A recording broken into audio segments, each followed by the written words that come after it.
Last week, we had talked about compassion. When the heart meets pain and suffering, when we move closer to pain and suffering. And we talked about Tonglen as a specific practice that brings us towards pain and suffering, where we imagine we are taking on the suffering of others and we are sending them back healing white light. So we're not just moving closer to it, we are actually taking on suffering, which is why I think Tonglen is the heavyweight champion of compassion practices. And I'd mentioned several times in the class that when the heart is open, whether it's through Tonglen or different compassion practice, gratitude, kindness, but it's the heart needs to be open for us to get the teachings. That when the heart is open, the intellectual teachings, the wisdom teachings drop in and they become our wisdom. It's where we get it. And so I want to continue on from last week's class. I want to talk a little bit more about showing you like why we get it when the heart is open, like what's happening when the heart is open. And I also want to expand on our Tonglen practice a little bit more. And we're going to do another Tonglen meditation, very, very, very similar to what we did last week. Same general practice. We're going to have a little bit different focal point. So if we pull back the lens, kind of look deeper into what's happening, every time we are looking away from suffering, when we see someone that's on the streets and, maybe they're homeless, they're an alcoholic, they're an addict, and in our discomfort, we look away, we jump over compassion, we jump over looking at their suffering. And what we jump into is a story about their suffering, about why they should make better choices. And I know people that have pulled themselves up and gotten out of these situations. And I pull myself up and take care of myself. Why can't they look after themselves? Or why can't the government do it? And what we're doing is we are attaching to a viewpoint. And it seems like the only possible viewpoint. We end up attaching to a very fixed and binary viewpoint of a very complex and nuanced situation. But it allows us to then be indifferent and look away. It kind of supports that for us. Like, yes, you can look away. It's their responsibility. Or if we think about if there's a climate change disaster, like in New York, they just had that massive amount of rain, like unbelievable amount of rain. And how much of it is being attributed to climate change. And our default, instead of looking at the people that are suffering, the people's that, the below ground apartments that are flooded, the people's basements that are flooded, the damage that's happening, the suffering that's happening, instead of bringing compassion to the suffering, we leap right over that. And we go right to outrage and blame and judging. Because isn't it all the people that don't believe in climate change? Isn't it their fault? Isn't it all the politicians that don't believe in climate change? Isn't it their fault? And because we jump right over the suffering and the compassion, and we get so locked into this story and kind of having this very simple view of understanding what the problem really is, we end up getting attached to a false view of reality, as though reality is very fixed and binary, as only one thing. And every time we look away from suffering, every time we don't bring compassion, what we are not seeing is how multifaceted and complex everything is, how nuanced everything is, how it's not one thing. But because we look away, Instead, we end up attaching to this false narrative, this false view of the world. It's binary, it's fixed, it's just one thing. And then we take that view with us out into the world, where we look for simple solutions. The healthcare industry, it's a pill, it's a vaccine. This is all you need, right? You're depressed, take a pill. You're obese, take a pill. You got high blood pressure, take a pill. Doesn't matter that we still have depression, obesity, and high blood pressure. We all imagine the magic pill is going to fix it. Or we take something as complex as our economy, and politicians just stand up there and say, oh, it's just raise taxes. Oh, it's just lower taxes. As though it was so simple. As though it wasn't this complex, nuanced, made up of many parts situation. Or when we look at a war, Syria, Yemen, Ukraine, we go, oh, there's a good guy and there's a bad guy. And it's so simple, as though there's no complexity, no nuance. We just want it wrapped up in a little bow. It's just one thing. And it's how we look at other people, right? We say, oh, they're a good person, they're a bad person. Oh, they're a lovely person, they're a horrible person. Oh, they're a Democrat, oh, they're a liberal. Oh, they're a feminist, oh, they're a misogynist. They're a racist, they're an anti-racist. Right? We label people as though they are just one thing, not seeing how complex and nuanced everyone is. The Republican can still believe in equality for all. The ruthless executive could love his family, melts at his daughter's dancing recital. Right? We can be a kind person and have a moment where we're short with someone, where we're stressed, where we're not actually that kind, and still be a kind person. But we keep fueling this view that the world is very binary and fixed and just one thing. And it's getting worse, not better. We're weaponizing it. Where we'll find a statement someone made 20 years ago and say, oh, that's racist. You're canceled. Someone tells an off-color joke. You're a misogynist. You're homophobic. You're canceled. We are so quick to label someone with one thing and assume that's everything about them and dismiss them. Is this really genuinely what we believe? When someone's having their worst moment, their meltdown, and someone's video recording it, and it goes out on the internet, and everyone assumes that person is absolutely what they are seeing in that moment, that they are this horrible person, their worst moment. I can't imagine how many celebrities must live in fear of some past footage being shown, and everyone taking them in that one light, because no one is perfect. We are complex. We are not one thing. We are many things. We can be intelligent and say something really stupid. We can be competent and really screw up. We can be mad at our kid and still be a good mom. We are complex. We are nuanced. We are multifaceted. We are not one thing. Because the reality is, we are arising through millions and billions and trillions of different causes and conditions, previous moments, everything arising in this moment. We are made up of a million, billion, trillion different parts. So how can we be one thing if we are made up of so many different parts? But that's how we see the world. Our society very much conditions this, to see the world in this very narrow and discrete way.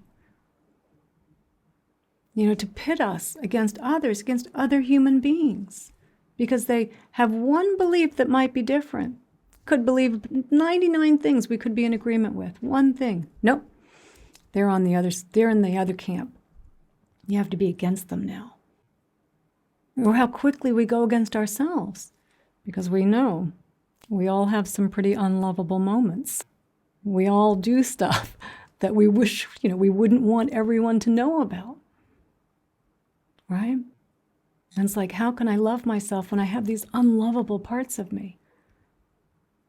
But what if it's the unlovable parts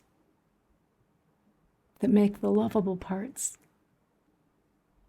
What if they're connected? But we don't see that. We see this view of separateness, of narrowness, of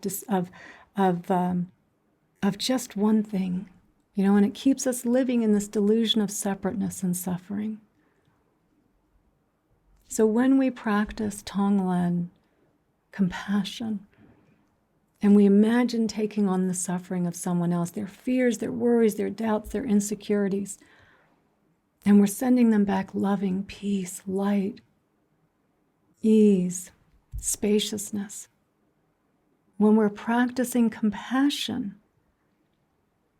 we are letting go of the stories that create this binary view, this fixed absolute view.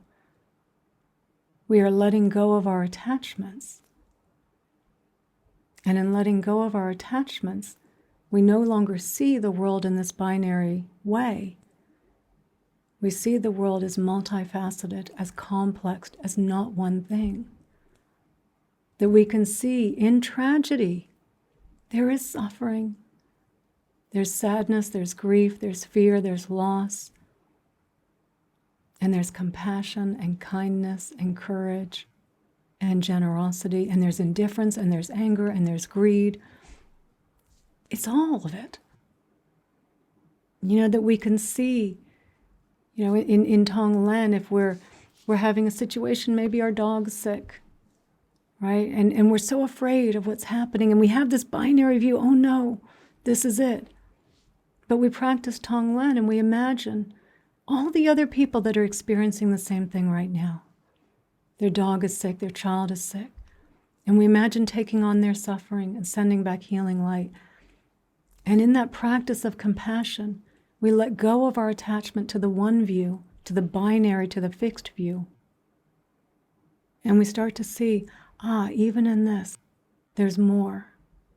There's more than one thing. Or in someone that is maybe not necessarily an enemy, but someone that irritates us, right? Someone that just kind of grates our nerves. And when we practice Tonglen, and we imagine taking on their fears, their doubts, their insecurities, because it doesn't matter who you are, everybody has them. And we imagine taking them on and sending back loving kindness, healing light, peace, spaciousness. And that one binary view that we had of them as being inherently irritable, inherently grating, we think, maybe they love their family. Maybe they're the one that sorts out all the recycling. Maybe they're the one that picks up their 6-year-old every day after school. And we start to see, yes, they're multifaceted as well. Or in an embarrassing moment, we've done something, we're humiliated, right? And we see it in a binary view. I'm such an idiot. My life is over, right? And we crumble. But then we remember Tonglen and we think, for all the people that just did something humiliating, that are embarrassed, I'm going to take on their suffering and send them back healing light. And we can use those experiences to connect and to remember, oh my God, my practice is here, always to help me. To increase that sense of openness to ourselves as well, to be forgiving. Like, yeah, you screwed up back there. You don't do it every moment of every day, but inevitably, it's going to happen. We're not perfect. And so it's compassion that opens us up to reality. That's what it's doing. It's helping us see reality. And it's not necessarily in the moment of doing the practice that we have the deep insights. I mean, of course, we do feel better. We feel a little looser, and we do have some insights, right? It does open up our view. But it's that each time we practice, we are priming our hearts to see that it's never one thing. Even if after our practice you go right back to seeing it, but you do it again and again and again, and you keep getting these little glimpses, and you get another little glimpse, and you get another little glimpse. And then one day, some situation arises, and everyone's freaking out, and they're angry, and they're outraged, and you would have been right there with them. But you're not, because you get it. You have a bigger view of reality, and you understand that every event, every situation is made up of 1,000,000, billion, trillion different parts. And you have understanding and empathy and compassion, and you're not attaching to your anger. You're not attaching to anything. And you're free. Doesn't mean that you don't act. Doesn't mean there's not something to do. But you're not acting in this binary blaming and anger and just seeing a complex situation as one little solution, because that's never the solution. We never fix it when we see it that way. And we wonder why, because we don't see reality. So it's a continuous priming of the heart, not just doing it once a month, not just doing it when I bring it on a class. I do try and balance our classes try to do it fairly evenly between compassion and wisdom. It's not just going and doing a 1-week retreat on the heart and then putting it on the shelf for the next 3 months. And it's not just Tonglen. It's other compassion practices. It's loving kindness. It's gratitude. It's kindness, right? It's all the heart practices. And it's taking these practices off the mat, off the cushion, off the chair, out into the world, where we can be doing them, having these little glimpses all day long. When we're at the grocery store, and just the person in front of us, they may not be doing anything that appears that they are frustrated or upset or suffering in any way, but we know what people carry around, right? They may be just flipping through their phone. And you can just sit there and just imagine taking on all their fears, all their doubts, all their insecurities, their worries. We know they have them. Even if we don't know what they are, we know they have them. And then we imagine just sending back that healing white light. Maybe we do it for the cashier, right? And then notice how we move through the line. How much more at ease we are. Seeing this whole complex situation, not me as the center of the universe and how is all this affecting me, but seeing this complexity of how this is all arising, and you're a part of it. And the wonder that comes from that, just from standing in line at the grocery store. When we change the lens and we open our hearts, we're at the DMV or at the doctor's office, we're at a traffic light, just thinking of the person there. We know they have doubts. We know they have fears. We know they have insecurities. And we imagine taking them on and sending them back healing, loving light. What a beautiful practice every time we're stopped at a traffic light. And we can do this with our own suffering. When we're feeling pain, when we're feeling fear, we're feeling anxiety, when we've made a fool of ourselves.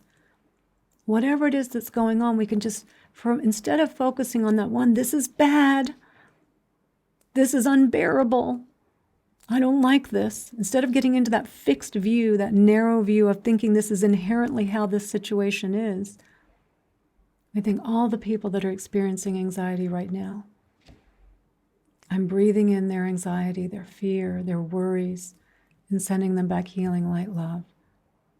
And it lowers our anxiety. And it's not denying that there's anxiety. We're not pushing it away. We're acknowledging we're experiencing it, and so are millions of people around the world. And it reminds us that, this is one experience of 1,000,000 that we will feel today, of 1,000,000 different shades of emotions. And we're not alone. We're all in it together. And we keep taking all of those little glimpses. And those little glimpses prepare us for those moments when all of a sudden it's just, oh my God, I see it. I see it. So it's not just, on our spiritual path. Our practice isn't just one thing. We didn't start this out years ago. For some of you that have been coming on this, Janice, years ago, coming on this, where we started and said, okay, here's how you meditate. Check in with me later. Tell me how you're doing. Right? No. Oh, and Libby, you've been on here for years. Yeah. It's like, no, we keep looking at the wisdom teachings. We keep bringing in compassion practices. We bring in contemplations. We're studying as we're going along. We're doing all these things. We brought in prayers, the Buddhist forgiveness prayer. It's all of these things. It's not one thing. And if we want to make sure that we're really rounding out our practice properly, while we're looking at all of the things that we can be doing that open our heart, that help us see reality, we also need to balance that out with looking at the things we are doing that close our hearts. Technology. While wonderful, we're here right now, using it wisely, using it compassionately. Like, how much time are we spending on social media? Social media is very divisive, very binary. If you're in groups on social media or on the internet that are against something, it's very divisive. Be with the group that's for something. If it's news and you're watching news that's clearly slanted to your already views, right? It's divisive. It starts pitting us against them. I'm not suggesting we don't watch news, but be careful, be mindful. Be mindful of how much we're looking at our phone, texting, email, how much time we're spending on YouTube or Netflix or the other streaming devices. And I'm not suggesting we don't do them. I'm not suggesting that. But that we be thoughtful of some of the things that we're taking in. Because we're not just taking it in here. What's it doing here? Is it just creating more outrage and anger? Is it really news? Do I really need to know this to become more outraged? Or can I know what's going on without the outrage? I actually saw a video of someone that was in New York. It was kind of an independent, just YouTuber guy, like a 20-minute video of what was going on in New York this weekend with all the rain. And probably 5 minutes was in this neighborhood, I think it was on Long Island, where it was just showing these guys, and they were such Long Island guys, like big beefy guys, and all they were doing, they were helping people get their cars unstuck. They're like, oh, we're on number car 8 now, and he's just showing the whole thing, and someone else pulls up because it would just get deeper. Like they kept trying to stop people, and they kept coming. Their cars would stop. And it was just, okay, next one. Like they were happy. They were, just out there just helping one after the other. And it was a good way to get, like, it was awful what's happening there. But to see in that tragedy, what they were able to do with it. It was so beautiful. It was so beautiful just to see their kindness, their compassion. So, let's remember, nothing is one thing. We don't want to compartmentalize in any way. If we want to get it, if you really want the freedom, the peace, the love, the connection, right? Be honest with yourself just about where you're spending your time. Again, I'm not saying that we don't ever do any of these other things. But the mind state that you come to them in is very important. John knows this. Not early in the morning. We don't go to email early in the morning.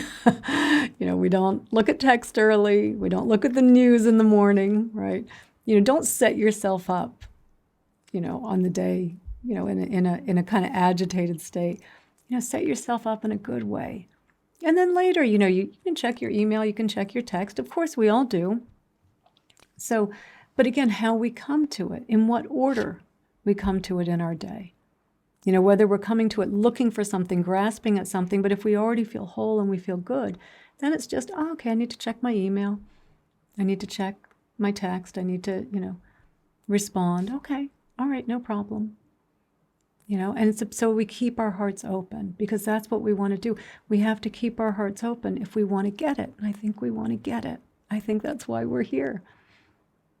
It's much better when you get it. Much better. So we're going to do a Tonglen meditation, probably a little shortened, just given the time. Whereas last week we did the meditation, we're still going to do the same thing. And so I know, John, you weren't here last week, and Robin, you weren't here. And Elisa and Joanna, but maybe you guys saw the recordings, some of you. Okay. But I'll also guide us through. So it's okay, John, I'll guide us through.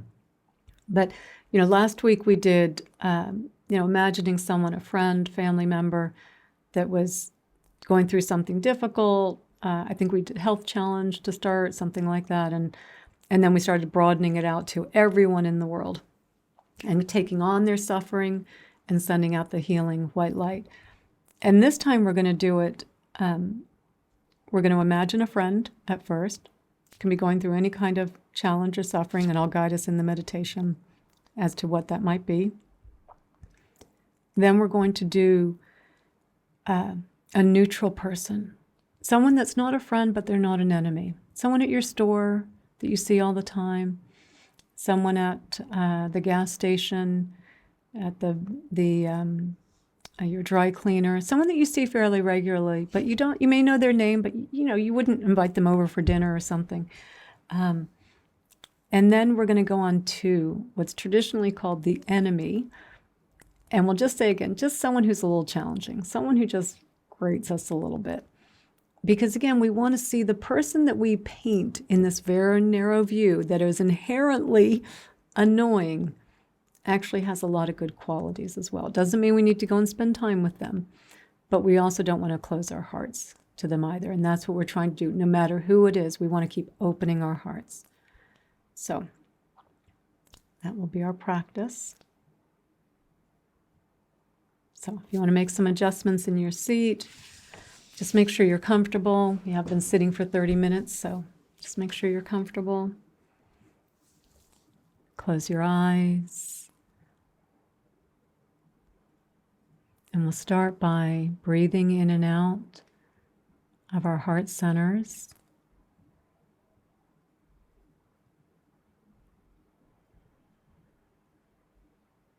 So that area in the center of your chest, just below your breastbone.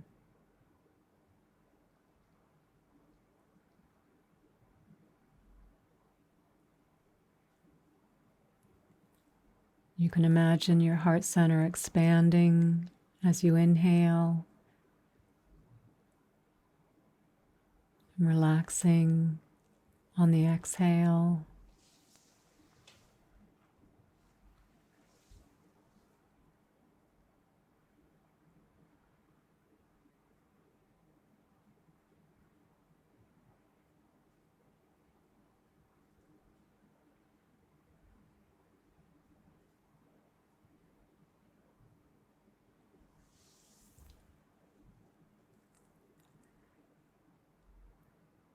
And then I want you to start visualizing that you are breathing smoke into your heart.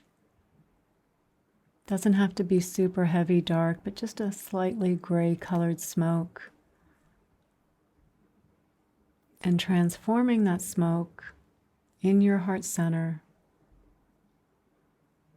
And then exhaling out brilliant white light.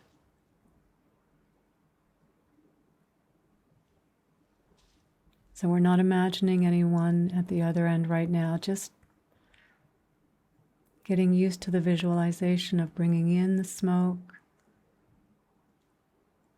and breathing out the white light.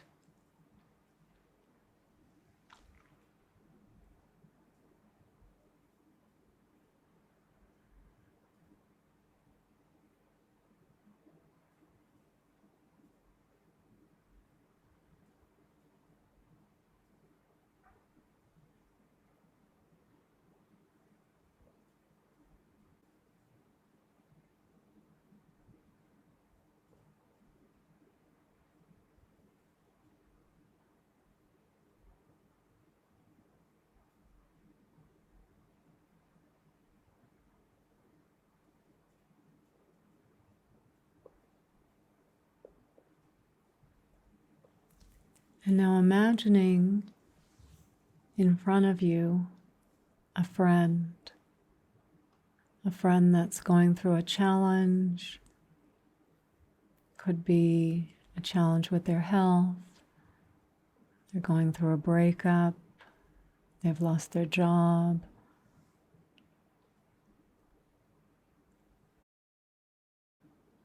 Maybe they've lost someone they love.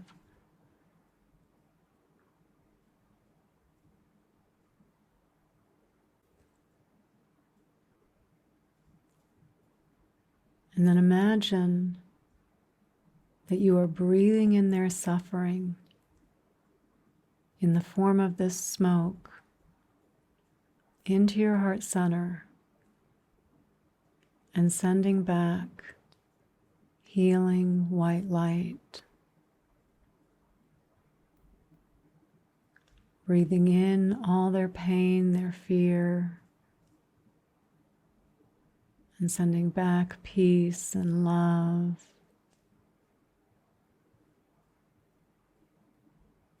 Breathing in their worries.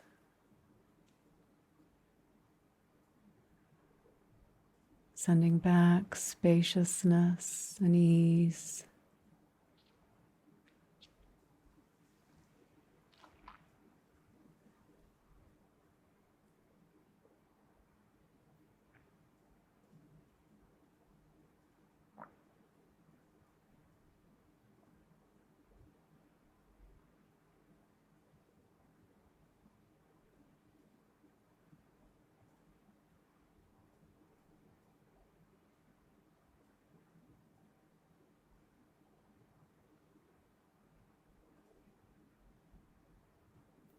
And if your mind wanders, just gently bring it back.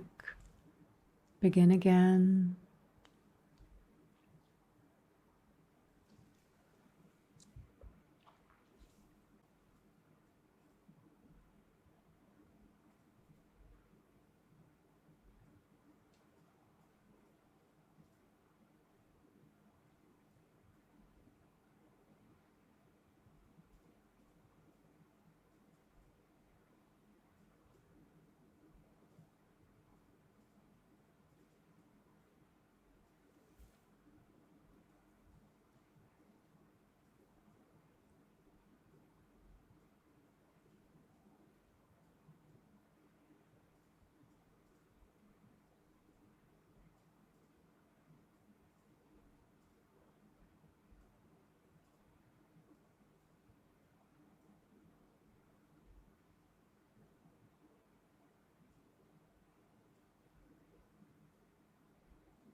And you can maybe imagine their face as you send back that healing light. They're looking more relaxed and at ease.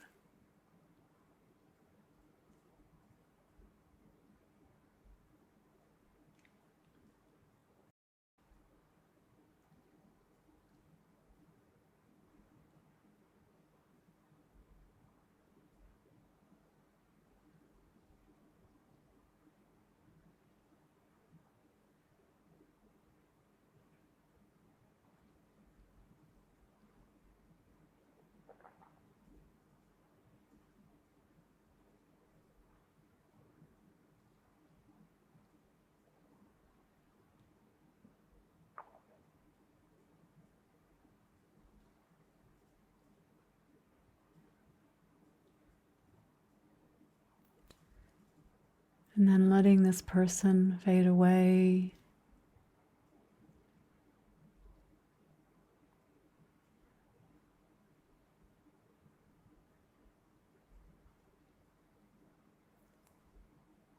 And bringing to mind a neutral person. Someone that you see somewhat regularly, but you don't really consider them a friend.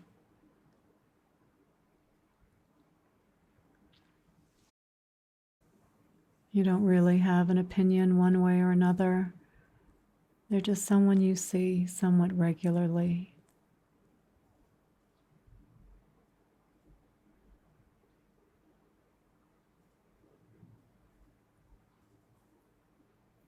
And then imagine breathing in all their fears, all their worries, and sending back beautiful, radiant white light. Breathing in their doubts, their insecurities, and sending back healing, peaceful, beautiful light.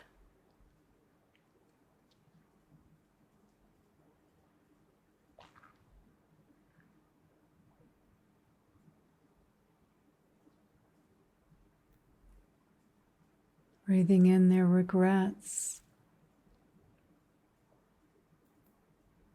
and sending back spaciousness.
And now letting this person fade away.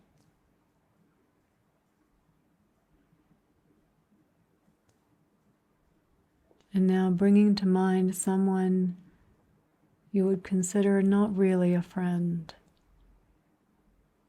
someone that irritates you or gets under your skin.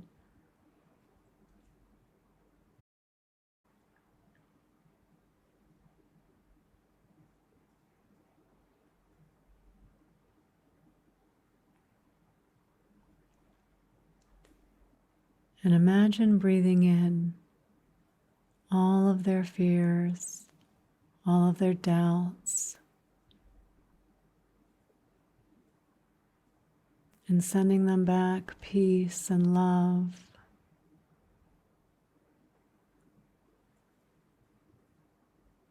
Breathing in all their insecurities and sending them back the spaciousness of the white light.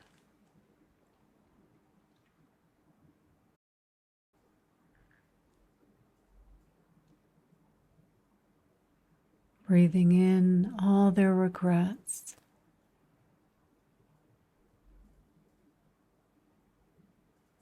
and sending them back peaceful, loving energy.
And now letting them fade away.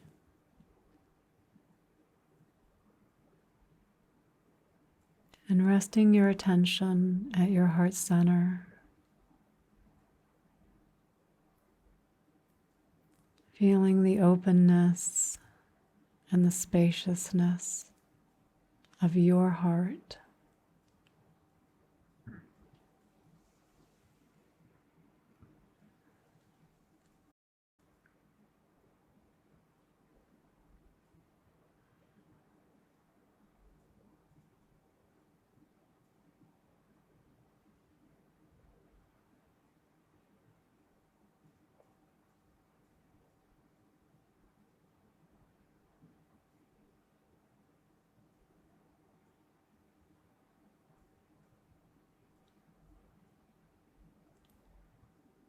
And as we slowly come out of the meditation,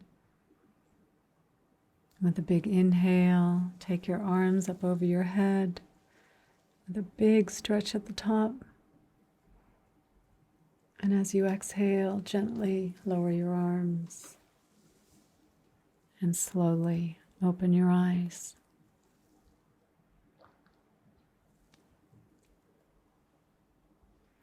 And by the way, at the end of our meditation is also an opportunity, if you haven't done a Tonglen meditation, maybe you were doing a mantra or vipassana or some concentration meditation, bring your hands to your heart and just think for a moment of some of the people in your life that are that you want to hold more closely, some of those that you want to hold further apart, so bring them in, just thinking for a moment, just sending them some light, some love. It's a good practice to do, to really break down that binary view that we see of the world and kind of seeing everyone and everything in this kind of simple, one little discrete quality that distorts our view of reality. And in so many aspects, we don't even realize how we're doing it in so many ways. So, Tonglen, as you guys know, I love this practice. It is a beautiful, beautiful practice. All of the heart-opening practices, definitely, they are priming us to see reality. But compassion has a different tone in that we are coming to pain and suffering. So definitely this, if you want to really see reality more quickly, do Tonglen. Like, this is the practice that will really break down the attachments, help you let go of the attachments, that binary view of the world that stop us from seeing reality. Get those glimpses, those little glimpses. Practice throughout the day, the grocery store and the traffic lights. Anything you're going through that you're experiencing a little bit of suffering, like we have gratitude. Oh, gratitude, this is amazing, right? Okay. And it's great. We kind of share it. Oh, this is great. But when you're feeling something, you're a little disappointed, you're tired, whatever it is, use that as a moment, just 20 seconds of Tonglen. For all the people that are exhausted right now, I take on your exhaustion too, and I send you back healing light. And for all of you that don't have the time for a nap, I will do it for us now. I will take the nap so we can all relax. And it really brings us into that kind of flow of remembering, we're all in this together. And to see the myriad of not just who everyone else is and how the world is made up of all these parts, but the myriad of who we are and how we are made up of all these different parts. And not to get fixated on one quality, good or bad, accepting it all, right? Okay, so thank you all. So good to see you guys. So good to see you.